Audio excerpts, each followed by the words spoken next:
Доброго дня. Good afternoon. Now the floor is given to the Ministry of Defense spokesman on ATO-related issues, Colonel Andriy Lysenko.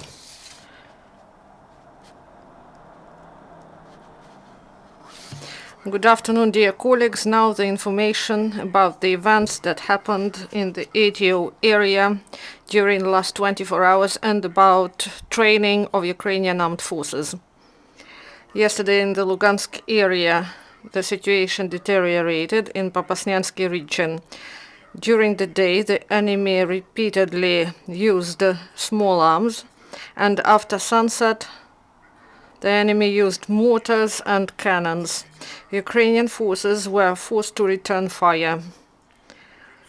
Moreover, the enemy shellings were delivered in Stanitsa Luganska and in its suburbs, and also in Stary Aidar. And because of aggressive actions of the occupants, disengagement in Stanitsa Luganska is not possible.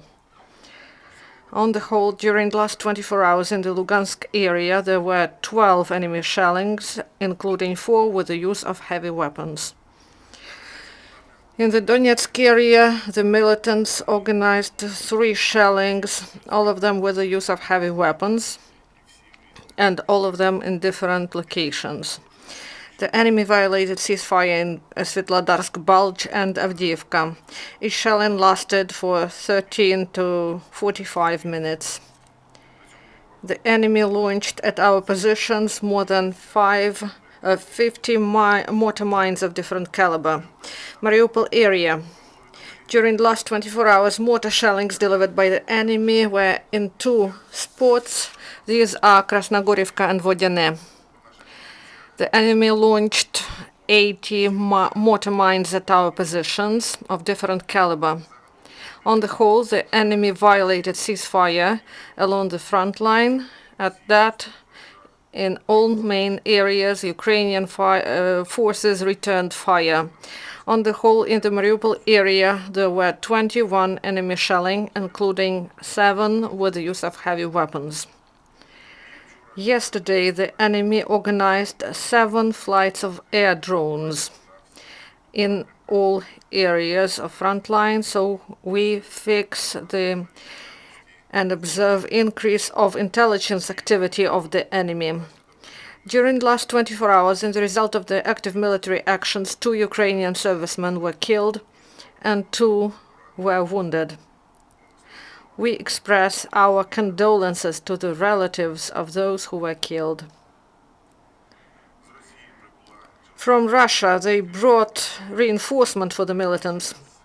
Through Sverdlovsk, in the direction of Krasnodon town, they brought 2 tanks and 7 fuel tanks to Rovinki, and to Savur-Mogila in the direction of Torres town.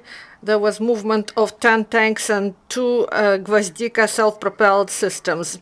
This equipment was repaired in the Russian territory. In Luganshina, police officers detained a man who was the member of LPR militant group. And in Rubizhne, law enforcers found a car with a man in camouflage coat in it. And in the course of check of documents of the driver, the police officers identified that this person is wanted and is suspected of serving in the ranks of the militants. In Luganshina, servicemen of National Guard had some firing exercises with the use of anti-aircraft systems. In the course of training, they were using hand-mounted barrels for anti-aircraft guns and with the use of Kalashnikov gun. And this device improves firing skills of servicemen and decreases the expenditure of cartridges. And this equipment is made from materials that are accessible, and that's why it can be done in the field conditions. In Kharkivshina, the students of Kharkiv National University of Air Forces, named after Ivan Kozhedub, had some training, firing exercises and technical medicine training. This is done in cold weather, and the servicemen were provided with knowledge how to, in the best way, provide medical assistance and how to make orientation, and also how to provide for themselves using surrounding territories. And also in Zhytomyr, they had some training of paratroopers.